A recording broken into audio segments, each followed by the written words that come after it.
YouTube, how's it going? The Goat House is back on draft day with my final NFL mock draft with some trades, and we're going to be live tonight during the NFL draft. We start a little early, 30 minutes before it starts, and we live throughout this draft here. Predictions for each team when they're on the clock, reactions, analysis, winners, losers, and we're going to have videos throughout the weekend as well. So hopefully you can join us tonight live right here on our channel on YouTube. It's going to be a lot of fun. But to the mock draft, my final mock draft, I mean, some of these teams are really making it hard to predict because you're hearing about these teams trading up, trading back, and then who they're trading up for. You know, the Redskins and the Falcons stand out, and they keep hearing different stories that they're trading up for different players. It's hard, to know, what to believe, which one is the best source, and which player is the best fit. And that's kind of the route I went. Which player makes the most sense for that team? But as soon as there's one crazy pick or one crazy trade that we don't expect, that changes the entire draft. So that's what makes the draft so unique. So giving it my best shot here, and let's start with the first 8 picks. I'm sticking with Kyler Murray to the Cardinals. Pretty much the only team he fits the best with, and it just sounds like he'll be the pick for that Kingsbury offense. And then it sounds like Nick Bosa is going too. I wouldn't say Quinnen Williams is 0% chance, but Nick Bosa is a fit opposite of D Ford, and I believe he is their best player on their board. And the Jets is really where things get interesting because so many rumors about Ed Oliver. Like Ed Oliver's going to the Jets. People are making it seem like sure thing, I'm not really buying it. I'm going to say it's smoke because it seems like the Jets are like literally telling reporters that we like Ed Oliver. So to me, it's smoke. But then figuring out if I do think they like Jonah Williams, but this is a little early. So if they trade back, I expect Jonah Williams, maybe Brian Burns, depending how far they trade back. But how are they going to be able to pass on these two players with Josh Allen and Quinnen Williams? Quinnen Williams is my number one player in the draft. But to me, the Jets pretty much left a open hole at the outside linebacker position and then corner position, which corner position you couldn't really pick up guys in free agency. It was very weak. And they try to get Anthony Barr, who people use as a comparison for Josh Allen, and they failed to do that. So they left that open hole. I think it's Josh Allen. A lot of people think it's Quinnen Williams. I understand because he's the best player in the draft. Josh Allen's my number 2. But I just have a feeling that they left that open hole for a reason, and they go Josh Allen. Even though they did try to fill that hole. So it's interesting. I have the Giants trading up 2 spots. I made a mock earlier in the week, have them trading up with the Jets at 3. I think that's realistic. People ripped me for that. They thought the Giants weren't going to trade up because they can get Haskins at 6. Well, I don't know if they can because the Redskins are a team that are trying to trade up, but the Redskins aren't going to trade up with the Bucs. It was the rumor. They're not going to do it now because they want to wait and see if the Giants hop them. And the Redskins would like to play it safe and trade up to 4, but the Raiders don't want to trade that far back, and the Jets don't want to trade that far back. So the Giants don't want the Redskins to hop them at 5, so they have no choice but to trade up to 4. And I still think they like Dwayne Haskins, quarterback from Ohio State. I'm going pre-smoke. Months ago, Dwayne Haskins was their guy. Now it sounds like it could be Daniel Jones, even Drew Lock, but they can't take Daniel Jones this early. I don't see it. I don't think they'll be able to get him at 17, even though he should be there, in my opinion, based off my grade for him, but I don't think he will be. So I think they like Dwayne Haskins. I think he's their guy. They move up 2 spots. Raiders move back 2 spots, and they take Dwayne Haskins, and the Raiders, will get to them in a little bit. But trade details right here. The Raiders get a pretty good haul here. They only move back 2 spots. They know the Giants will have to do it. They'll be pretty desperate. So they'll get 3 very solid picks out of it, but then they'll give a 7th back. The Raiders have 2 7s. Give one back to the Giants there. So I know it's just 2 spots, but the price is more and more each year, and they know they're desperate because it's a QB and it's pretty early. So that'll be what the trade would look like there, in my opinion. So then down to the Bucs, they can't pass on Quinnen Williams. I know they'll like Devin White a lot. They'll be interested in possibly Juwan Taylor, Ed Oliver. But yeah, I really think they'll like Devin White, but how could you pass on Quinnen Williams? Throw him in there with Vita Vea. That'll be a lot of fun with that new defense there. So the Bucs just can't pass on them. The Redskins no longer want to trade up because I've said that Dwayne Haskins was not their guy, but I'm starting to believe it's between Haskins and really it's between the 3 guys. But if they did trade up to 5, I would think it'd be Haskins, but I do think they like some of the other quarterbacks. It sounds like we'll get to the Redskins in a little bit, but it sounds like they're all split in their organization. So So they have multiple guys they like, I guess, because everyone likes a different guy over there from what I'm hearing. But yeah, the Bucs, Quinnen Williams, and the Raiders trade back a couple spots and take Devin White. They could like Devin White a little more actually than the clear-cut top players. That could be the surprise with the Raiders. I hear they really like T.J. Hawkinson too. That could be a surprise pick because the rumor is they're supposed to make a surprise pick. So why not trade down 2 spots, given the opportunity to gain some picks? But Devin White's sitting here. I know they'll like him. They still have an open hole at linebacker. So they get Devin White. The Jags, I've kind of stuck with this for a while. It could be T.J. Hawkinson as well. Jawan Taylor, T.J. Hawkinson. Maybe they can't pass on Ed Oliver. But both of the Taylor or Hawkinson pick will be for Nick Foles. Nick Foles had the best offensive line in football when they won the Super Bowl, when the Eagles won the Super Bowl. He also had maybe one of the best tight ends in football in Zach Ertz. The safer one is going with the offensive line. And to me, they really need one starting offensive lineman, and to me, that's right tackle. And Jawan Taylor is a plug-and-play right tackle, one of the best right tackles, true right tackles we've seen in a while. It just makes too much sense to me, but it seems like everyone else is plugging Hawkins in there. I can see it, but I'm feeling Taylor. The Falcons trade up once again. I've been having them trade up in my last few mocks, and the reports after were coming out that they do want to trade up. So, I feel pretty good about that one. Let's see if it happens. But who will they trade up for? That's the question. It was kind of like I was saying originally. If Quinnen Williams starts to fall, maybe they can come up and get him. It's gonna be tough to make a deal with the rival Buccaneers. But then if Ed Oliver starts to fall a little bit, there's rumors he can go 3. But if he starts to fall back a little bit, like this scenario, they can take him. But then we start hearing Christian Wilkins, and they definitely could like Christian Wilkins. And now, very recently, we're starting to hear Devin Bush from Michigan, and I can see it, but it could also be smoke. I think they're more interested in a guy like Ed Oliver. If he's here, I think they have to come up and take Ed Oliver. And then to the trade details here, they traded with the Detroit Lions, who are pretty well known for wanting to trade back at the moment. Let's see if it happens. But I think I had the same exact trade in my last video because I had the Lions and the Falcons trading before the reports coming out that the Lions and Falcons could actually trade. So yeah, pretty good haul for the Lions there. Somewhat similar to that Raiders-Giants trade. Bigger gap in this one, but not as valuable as obviously the 4th overall pick. So, so the Lions package up on a few picks. We saw them move up a little bit last year in the draft to get guys they really like. This helps them do that throughout the draft. So good deal for both the teams. The Falcons get Ed Oliver. Let's move on to the next group of teams here. Some more trades. So I have the Redskins trading up. Whoever I give Daniel Jones to, I'm sorry to that fan base. They always get mad at me. I'm not a big Daniel Jones fan either, but somebody's going to do it. So the Redskins trade up with the Bills. I think that's a good spot if they can't go up even higher. But since I said the organization's pretty much split, the GM, the scouts, the owner starting to take over. To me, I thought I would think originally most the scouts would like Drew Lock for that fit, and maybe Gruden would like the fit of Drew Lock. I'm starting to think they secretly could like Daniel Jones. The Haskins rumors, they're linked to all 3. In this scenario with Haskins off the board early, I think they move up and they take Daniel Jones ahead of Drew Lock is questionable. I would not like that at all, but I'm predicting it to happen. The Bills move back, and let's take a look at the trade details there. 15th overall, 9th overall, they swap them. The Bills get the Redskins' 2nd round pick, and the Redskins get their 4th round pick. So, and they go up and get Daniel Jones. So there it is. They do swap 2 picks, so the Bills don't gain a pick, but they come way up there in the 2nd round. So it'll be very interesting to see if the Redskins came up, like if they actually trade up while we're watching the draft. Like, who's it gonna be? We know it's probably gonna be a quarterback. So a very interesting situation for the Redskins there.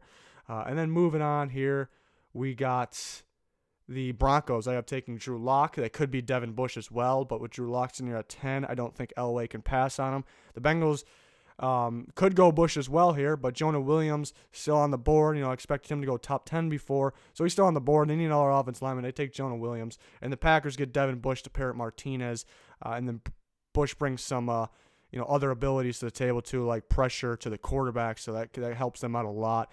The Raiders then trade up. So I said I heard they're high on T.J. Hawkinson. I really like T.J. Hawkinson, a little higher than 13 on my board, but it's talking about them taking him in the top 5. That's a little early for a tight end, but I do like Hawkinson. So they trade up with the Dolphins, who want to trade back, and then some people still think they could trade up.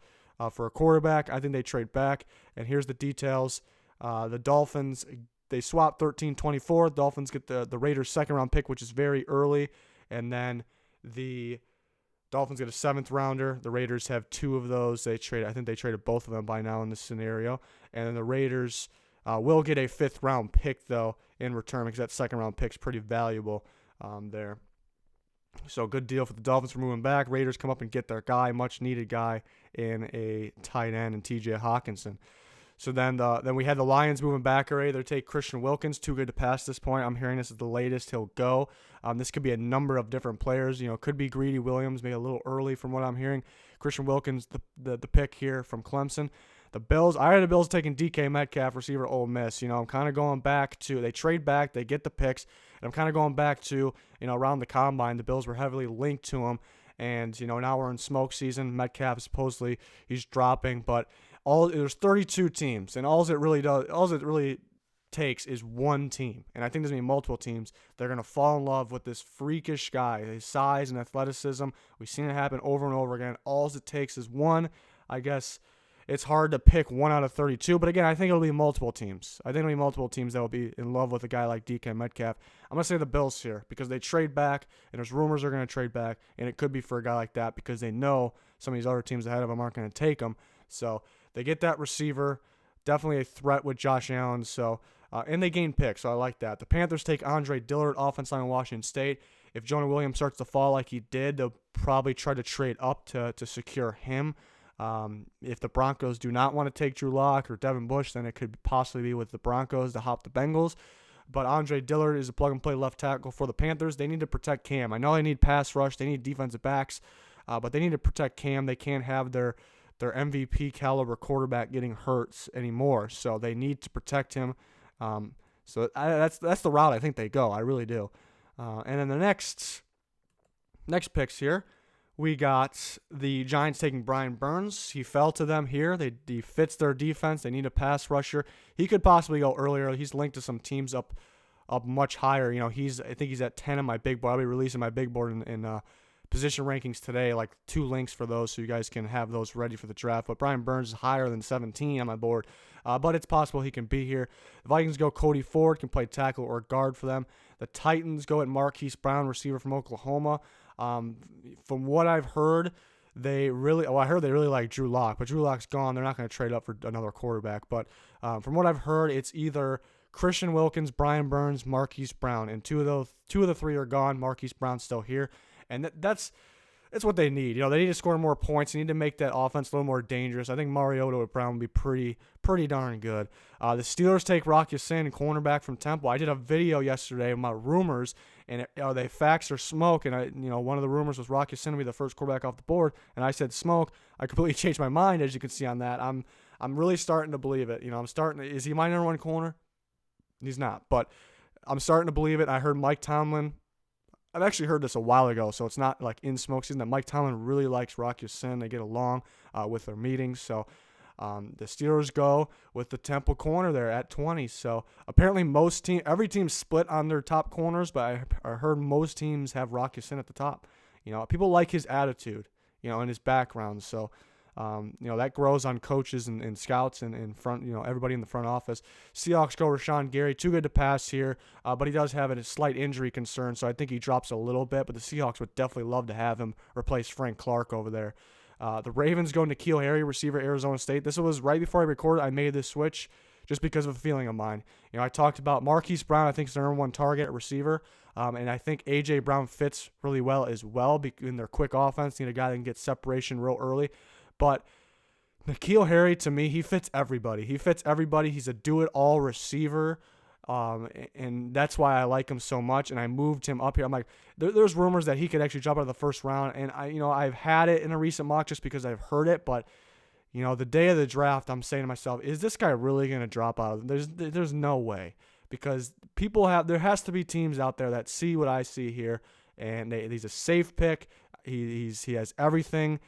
But he's not. Usually those safe picks don't have wild potential. This guy has already got that, So the Ravens take a chance there on N'Keal Harry. The Texans go Greedy Williams. Greedy Williams still on the board.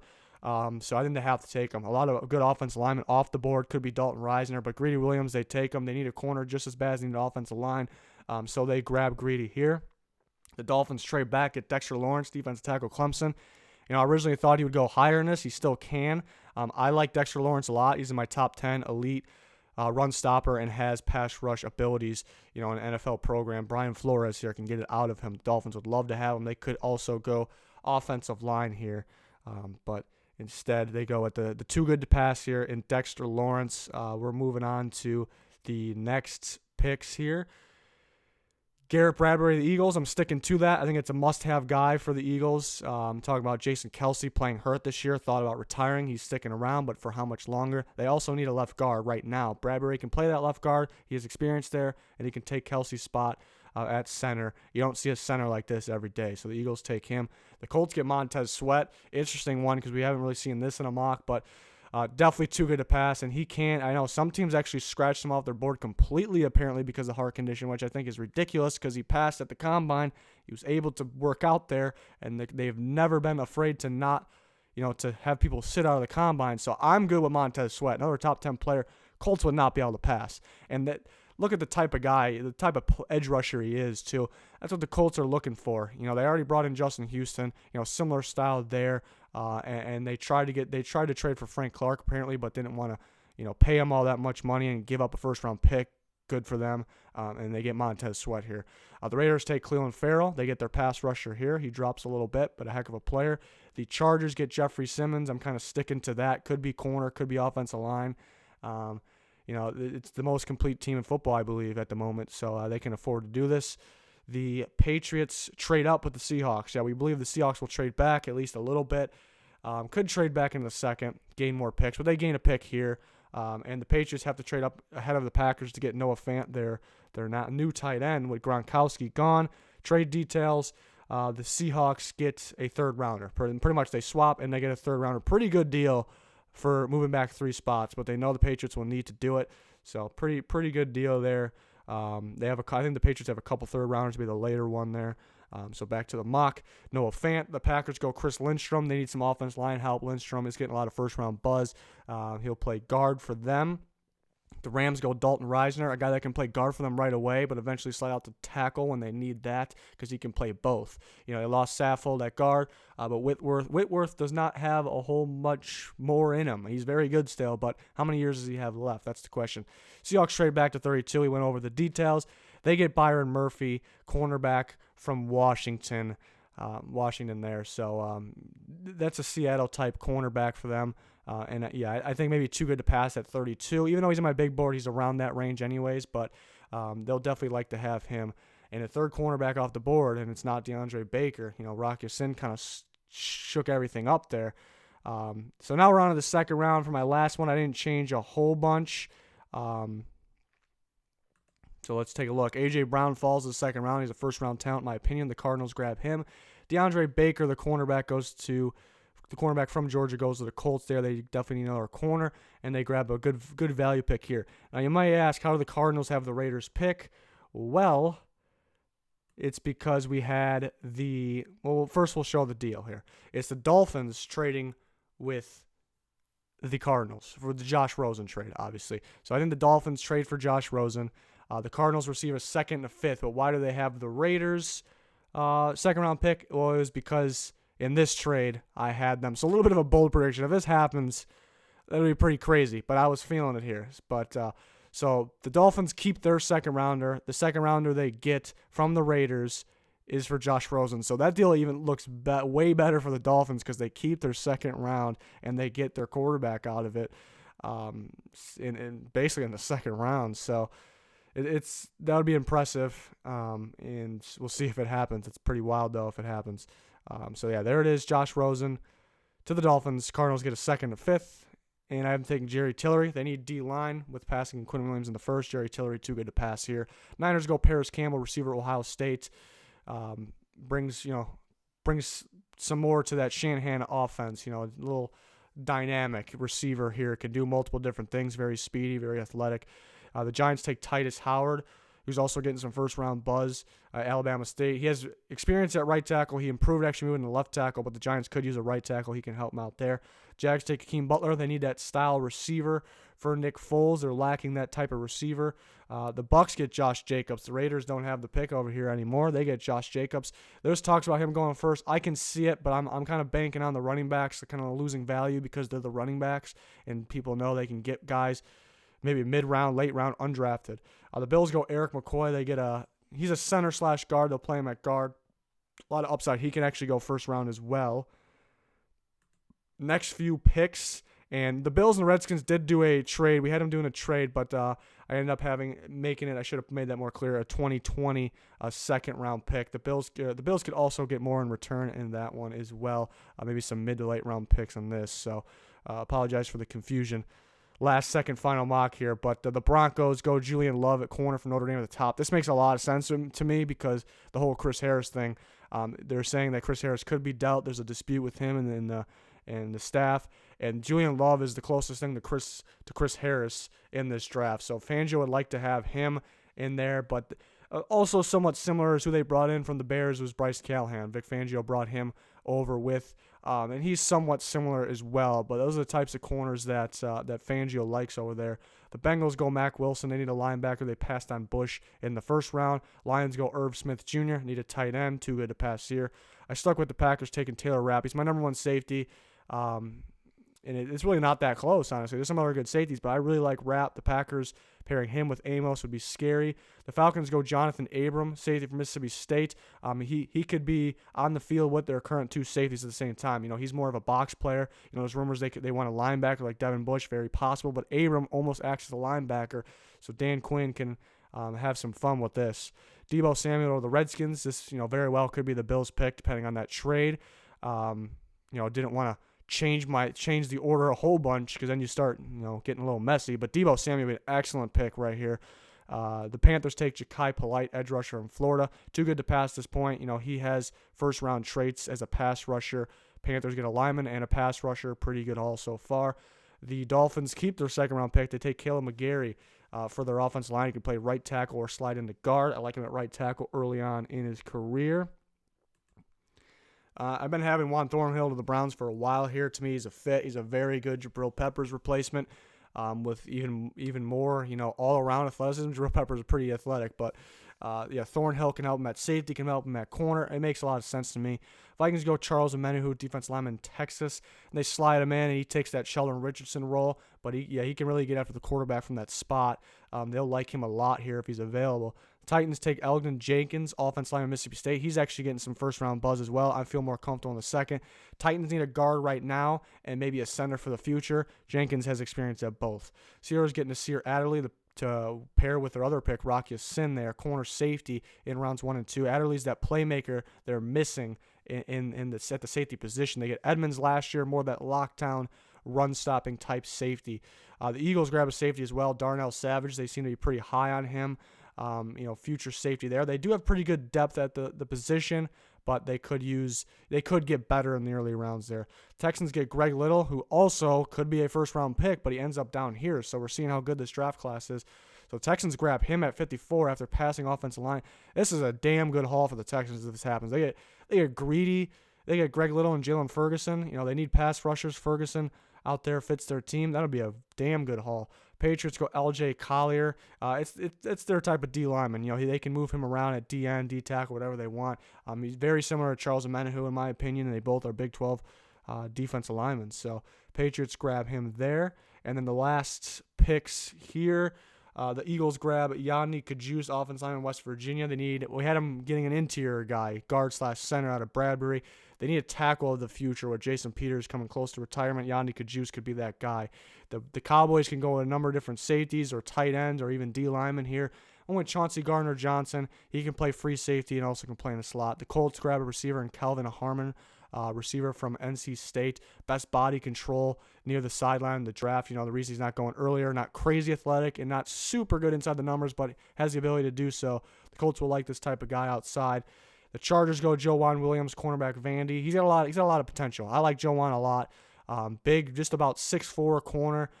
Very good at reading offenses, receivers, quarterbacks. He's constantly scanning. I liked it a lot about him with his freakish size. So he could go much earlier in this, but I had the Chargers taking him here. Another corner off the board. The Chiefs go Lonnie Johnson Jr., another lengthy corner that could go earlier in this. The Saints go Draymond Jones, D-line Ohio State.